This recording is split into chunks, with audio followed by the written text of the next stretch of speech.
سر اس ویلے خان صاحب نے کیا ہے سارے M P M N S نو تے ایم پیز نو فون کرو کرنا اور وہ کہہ لینے جی پہنچن بندے لے کے پہنچن انہوں نے کال کہہ دیو میرے والوں جڑا نہیں پہنچا میں کوئی ٹکٹ نہیں دینا. میں ہنے خان نال ڈائریکٹلی گل کہی ہے. بسم اللہ الرحمن الرحیم. السلام علیکم ناظرین. فرواز این بی نیوز کے پلیٹ فارم سے میں آپ کا میزبان نواز بھٹو آپ کی خدمت میں حاضر. ناظرین قوم کو بہت بہت مبارک ہو. پاکستانی قوم کو ڈھیروں مبارکیں کہ انہیں ایک الطاف حسین اور مل گیا. جو پہلے والا الطاف حسین تھا اس کی حدود تو صرف لاہور اپنا کراچی اور حیدرآباد تھیں. یہ جو الطاف حسین ہے اس کی جڑیں پورے ملک میں پھیلی ہوئی ہیں اور پورے ملک میں وہ رول آف لا کو مذاق سمجھتا ہے اور جو ہے وہ عدلیہ کو اور قانون کو اپنی انگلیوں پر نچانے کا ہنر جانتا ہے.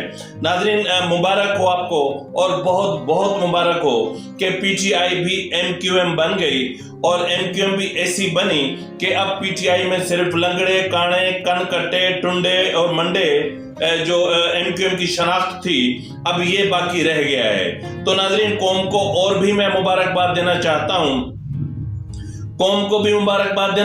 ہوں اور اس ملک کے ریاستی اداروں کو بھی مبارکباد دینا چاہتا ہوں اور اس ملک کی حکومت کو بھی مبارکباد دینا چاہتا ہوں کہ ایک اور 9-0 بن گیا ہے. پہلے والا 9-0 کراچی میں تھا جہاں الطاف حسین بیٹھا کرتے تھے. اب یہ جو 9-0 ہے یہ لاہور میں ہے جس کو زمان پارک کہتے ہیں. تو بہرحال اس وقت جو ہے یعنی جس طرح الطاف حسین قانون کو مذاق سمجھتا تھا, جس طرح درجنوں بلکہ سینکڑوں پولیس والوں کو موت کی گھاٹ اتار دیا گیا, کئی رینجرز اہلکار مارے گئے شہید ہوئے اور کئی فوجی آپریشن کے دوران شہید ہوئے اور وہ سلسلے اب گزشتہ روز ہم نے لاہور میں دیکھے. لاہور میں جو کچھ دیکھا یہ ہمارے لیے شرم کا باعث نہیں تھا. یقیناً دنیا نے ایک چہرہ دیکھا ایک ملک کا, ایک ملک کے اس شخص کا جو اس ملک کا پرائم منسٹر رہ چکا تھا اور وہ شخص قانون کو مذاق سمجھ رہا تھا, قانون کی دھجیاں اڑا رہا تھا اور ڈنڈے لے کر بیٹھے ہوئے تھے. اور سب سے حیران کن بات یہ ہے کہ کل تک میرا یہ شک تھا کہ صرف جو ہے وہ علی امین گنڈا پور کے مسلح لوگ اپنا 9-0 نما زمان پارک پر موجود ہیں, لیکن آج مجھے پتہ نہیں کیوں ایسا شک میں لگ رہا ہے کہ اپنا جو 9-0 نما زمان پارک ہے وہاں پر جو کالعدم ٹی ٹی پی کے تربیت یافتہ دہشت گرد موجود ہیں جن کی تعداد 20 سے 25 ہو سکتی ہے اور یہ ویل ٹرینڈ ہیں اور یہ وہ دہشت گرد ہیں جنہوں نے اپنا افغانستان میں امریکہ کے خلاف جنگ میں حصہ لیا, کیونکہ الطاف حسین نما عمران خان نے اور اس وقت بھی جو ہے وہ ایک چیف آف آرمی اسٹاف تھا جس نے ایم کیو ایم بنایا تھا. اس کا نام جنرل ضیاء تھا اور اس کو پھر کنٹینیو رکھا جنرل مشرف نے. تو اس وقت ان کو بھی ان کا شجرہ نسب بھی انہی سے ملتا ہے. تو اس وقت جو سچویشن کریٹ ہو رہی ہے وہ بہت ہی بری ہے, بہت ہی بھیانک ہے, بہت ہی خطرناک ہے. تو اگر میں اس سچویشن کو دیکھوں یا اس سچویشن کو سمجھنے کی کوشش کروں تو پھر میرے پاس کئی سوال جو ہیں وہ لاجواب ہو کر رہ جاتے ہیں. اب مسئلہ یہ ہے کہ یہ جو مذاق اڑایا گیا ہے یہ صرف اس ملک کا نہیں اڑایا گیا.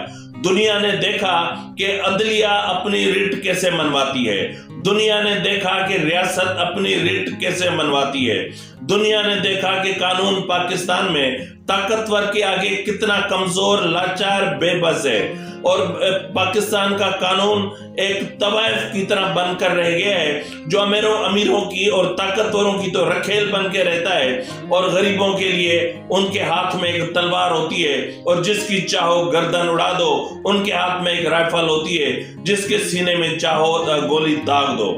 بہرحال آج جو سچویشن ہے وہ بہت شرمناک ہے, بہت بھیانک ہے اور یہ شکل ایک پولیٹیشین کی نہیں ہے, یہ شکل ایک پولیٹیکل پارٹی کی نہیں ہے, یہ شکل ایک ایسی پولیٹیکل پارٹی کی نہیں ہے جو ایک نظریہ رکھتی ہو, جو ایک ویژن رکھتی ہو, جس کا ایک اپنا مینیفیسٹو ہو, جو اس ملک کے نظام عدل کو مانتی ہو, جو اس ملک کے نظام قانون کو مانتی ہو, جو اس ملک کے آئین کو مان کر اس کے تحت چلنے کی مطلب جس کو عادت ہو. لیکن ایسا ہم نے نہیں دیکھا. یہاں صرف دہشت گردی دیکھی, غنڈہ گردی دیکھی, اور بس میں کیا بولوں کہ ہم نے کیا نہیں دیکھا. ناظرین, اس سے پہلے جب بار بار میں کہہ رہا تھا کہ اپنا 90 نماز زمان پارک میں جتھے موجود ہیں, مسلح جتھے موجود ہیں, وہاں جدید ہتھیار پہنچائے گئے ہیں, جدید اسلحہ پہنچایا گیا ہے. تب ایجنسیاں کہاں تھیں؟ ISI کہاں تھی؟ انٹیلیجنس بیورو کہاں تھی؟ کیا کر رہے تھے؟ کیا کوئی 24 گھنٹے یہ جو تماشا لگا رہا, یہ تماشا اس ریاست کا تھا, یہ تماشا اس ملک کے قانون نافذ کرنے والے اداروں کا تھا, یہ تماشا اس قانون کا بھی تھا جو وردی میں اس 90 نماز زمان پارک کے باہر لڑ رہا تھا, اور ایک تماشا اس ریاست کا بھی تھا جن کو جو پسے پردہ تھے لیکن سامنے آنے کے لیے تیار نہیں تھے. اس کے علاوہ جو بہت حیران کن بات ہوتی سامنے آئی ہے وہ یہ ہے کہ رول آف لا کا وقار کہاں گیا, عدلیہ کا وقار کہاں گیا, سب کچھ کہاں کھو گیا. کل سب کچھ وہاں جو کچھ جلتا رہا اس دھوئیں میں بہ گیا. پولیس اہلکاروں کے سر پھٹتے رہے, ان کے ہاتھ ٹوٹتے رہے, آنکھیں پھوٹتی رہیں, اور ان کی وردیاں پھٹتی رہیں, ان کا خون بہتا رہا. لیکن ہمارے ملک کی سب سے بڑی عدالت یعنی سپریم کورٹ کے چیف جسٹس نے لب کشائی تک نہیں کی. حیرت کی بات تو یہ ہے کہ جن کو رول آف لا کی علامت سمجھا جاتا ہے, یعنی رول آف لا پہ عمل کرنے والوں کی علامت سمجھا جاتا ہے, یعنی وکلا برادری, آج وہ وکلا قلم چھوڑ کے اور ڈنڈے اٹھا کے زمان پارک پہنچے, اور جلوس کی صورت میں پہنچے, جتھوں کی صورت میں پہنچے.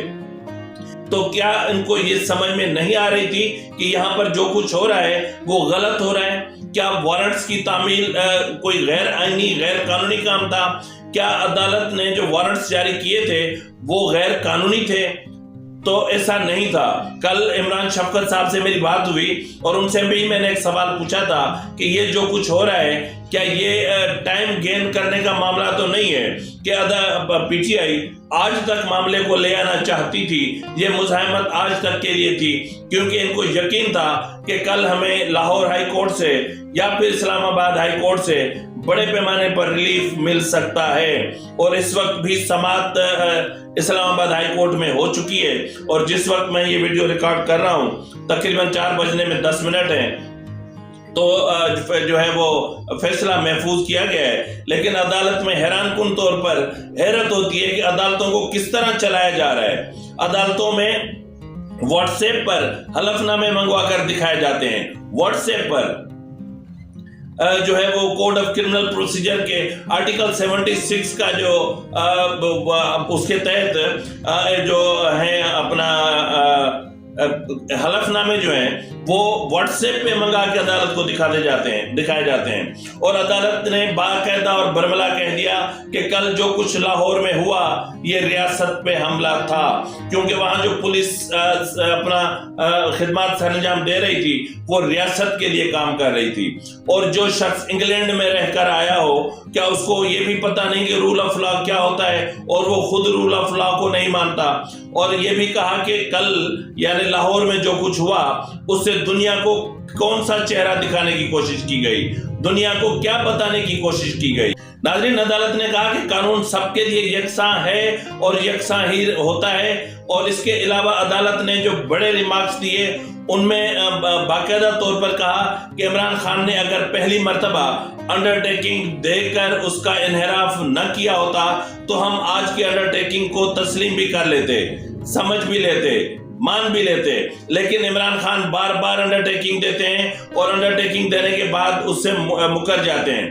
ناظرین, عدالت نے واضح کیا کہ ہم نے جو ہے وہ 18 تاریخ یعنی یہ عمران خان کا کہنا تھا کہ جو ہے وہ 18 تاریخ تک ہمیں پروٹیکٹیو بیل ملی ہوئی ہے, جبکہ عدالت نے کہا کہ ہم نے آپ کو 13 تاریخ تک کی پروٹیکٹیو بیل دی تھی اور ہم نے آپ کو ہدایت کی تھی کہ آپ عدالت میں پیش ہوں. اور جب متعلقہ جو ہے وہ ٹرائل کورٹ نے آپ کو کہہ دیا کہ اگر آپ 13 تاریخ کو عدالت میں پیش نہیں ہوں گے تو جو وارنٹس ہیں وہ ایکٹیو ہو جائیں گے، تو اس کے باوجود بھی آپ عدالت میں پیش نہیں ہوئے۔